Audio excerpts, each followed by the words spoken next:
Okay, let's go.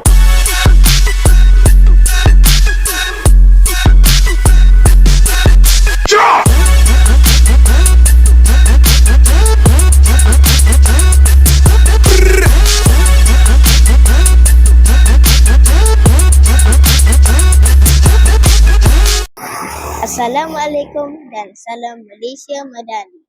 Bersua lagi kita di S3 Channel. Dari sekolah untuk dunia.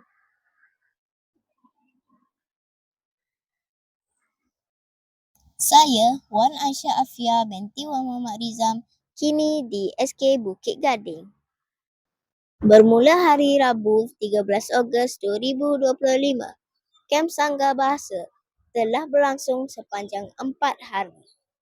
Kem ini telah menampilkan pelbagai aktiviti untuk murid sekolah rendah dan pelajar sekolah menengah PPD Tanah Merah.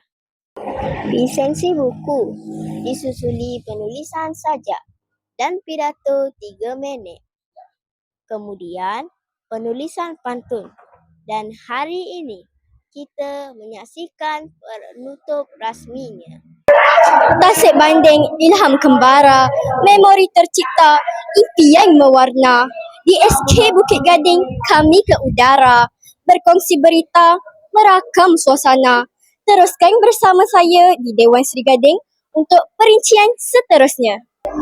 Bersama saya sekarang ialah Guru Besar SK Bukit Gading, Encik Muhammad Alias bin Yusof selaku tuan rumah untuk Kem Sangga Bahasa PPD Tanah Merah 2025.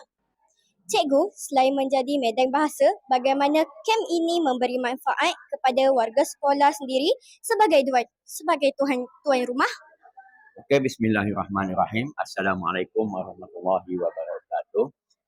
Terima kasih kepada TV PSS SK Seri Salatiga atas kesediaan menerima ramah saya.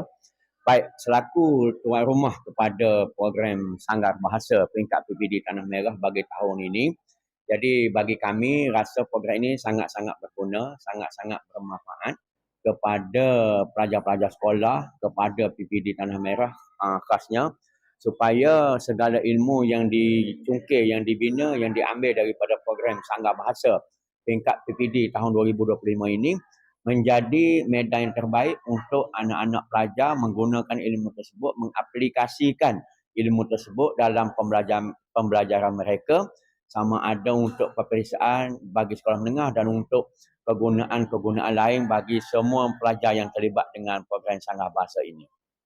Terima kasih. Sama. Saya kini berada dengan Puan Hajah Harita binti Sidik, Pegawai Teknikal Koakademik Bahasa Melayu PPD Tanah Merah bahagian sekolah menengah. Terima kasih cikgu sudi bersama kami. Sama-sama. Cikgu, apakah objektif penganjuran kem Sanggar Bahasa ini? Objektif utama kem Sanggar Bahasa ini adalah untuk memupuk pelajar untuk memertabatkan bahasa Melayu.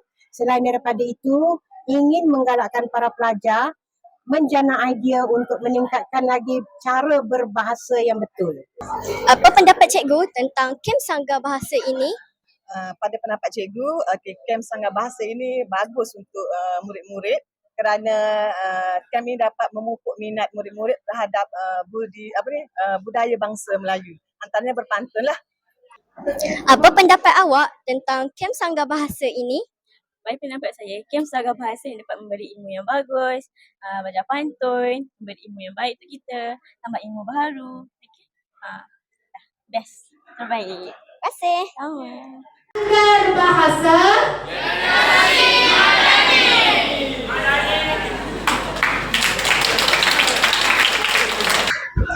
Kami percaya Kem Sanggar Bahasa ini adalah ruang untuk mengasah bakat, memperkukuh jati diri serta mendidik jiwa dengan seni bahasa. Semoga bermanfaat. Sekian daripada S3 Channel. Bye.